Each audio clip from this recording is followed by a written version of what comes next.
சொல்றீங்க.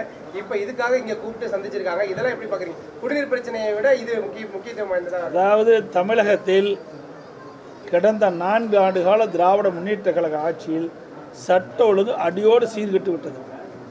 விலைவாசி விண்ணை முட்டுகின்ற அளவுக்கு விலை உயர்ந்திருக்கின்றது. தமிழகத்தில் மின் கட்டண உயர்வு, வீடுகளுக்கு பயன்படுத்துகிற மின் கட்டண உயர்வு, தொழிற்சாலைக்கு பயன்படுத்துகின்ற மின் கட்டண உயர்வு, அதே போல் சொத்து வரி உயர்வு, அதில் வீட்டு வரி 100% உயர்வு, கடை வரி 150% உயர்வு, அதேபோல் குடிநீர் வரி உயர்வு, பத்திரப்பதி அதனுடைய கைட்லைன் மதிப்பு உயர்த்தப்பட்டிருக்கிறாங்க. இப்படி எல்லா வகையிலும் பொதுமக்கள் பாதிக்கப்பட்டிருக்காங்க.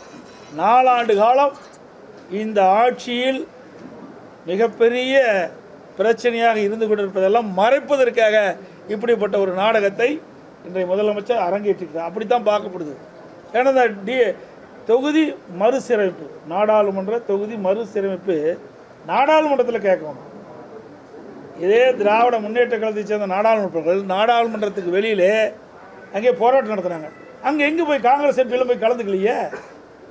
காங்கிரஸ் எம்பிக்கெல்லாம் திராவிட முன்னேற்ற கழக நாடாளுமன்ற அந்த நாடாளுமன்ற நுழைவு வாயில் போராட்டம் பண்ணிட்டு இருக்கும்போது அந்த இடத்துல காங்கிரஸ் கட்சி சேர்ந்த நாடாளுமன்ற கலந்து கொண்டிருந்தால் இதில் உண்மையாலுமே இந்த தொகுதி மறுசீரமைப்புக்காக திரு ஸ்டாலின் எடுக்கிற முயற்சி பலனளிக்கும் நினைக்கலாம். ஆனால் நேற்றைய தினம் இந்த தொகுதி சீரமைப்புக்காக சென்னையிலே பல்வேறு கட்சியுடைய முதலமைச்சர்கள், பல்வேறு மாநிலத்துடைய முதலமைச்சர்கள், பல்வேறு கட்சியுடைய தலைவர்களும் அழைத்து பேசியது இதை திராவிட முன்னேற்ற கழகத்தில் லஞ்ச ஊழல் அதிகரித்திருக்கிறது, சட்ட ஒழுங்கு அடியோடு சீர்கெட்டிருக்கிறது, இவருடைய தமிழ்நாட்டு மக்கள் மிகப்பெரிய கொந்தளிப்பில் இருக்கின்றார். இதை மடைமாற்றுவதற்காக நேற்றைய தினம் நடந்த நிகழ்ச்சி பிரதிபலிக்குது.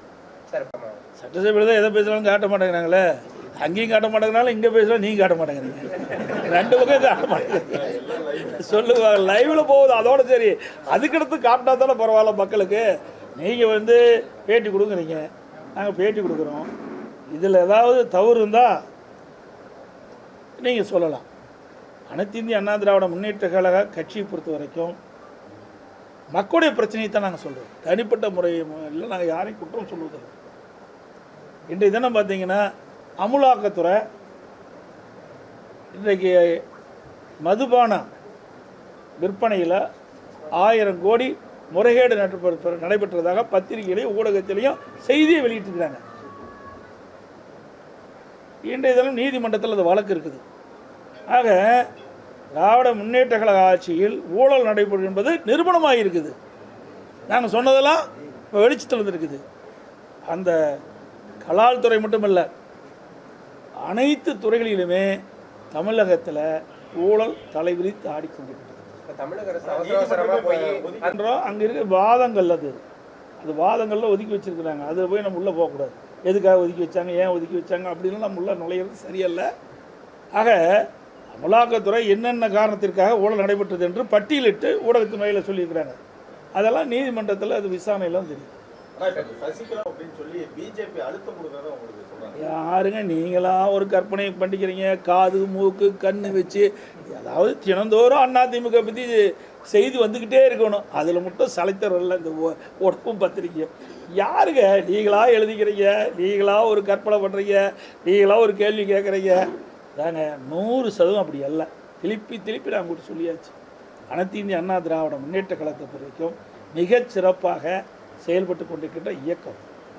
நீங்கள் சொன்ன நபர்களெல்லாம் யாரும் இந்த இயக்கத்தில் சேர்த்து கொள்ளப்படுவதாக இன்று வரைக்கும் அந்த திட்டம் எதுவும் இல்லை. எதிர்காலத்தில் வாய்ப்பு எதுவுமே கிடையாது. அனைத்து இந்திய அண்ணா திராவிட முன்னேற்ற கழகம் சிறப்பாக செயல்பட்டு கொண்டு இருக்கும்போது எதுக்கு அதெல்லாம் தேவை? ராஜ்யசபா பாமக உங்ககிட்ட ஏதோ கேட்கறதா ஒரு தகவல் ஏங்க?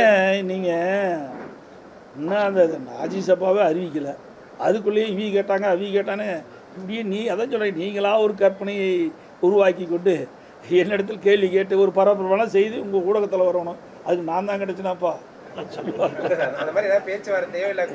இது பரபரப்பான செய்தி வரணும், அது ஏதாவது இது தேவையா? அதெல்லாம் வரும்போது நாங்கள் சொல்கிறோம்.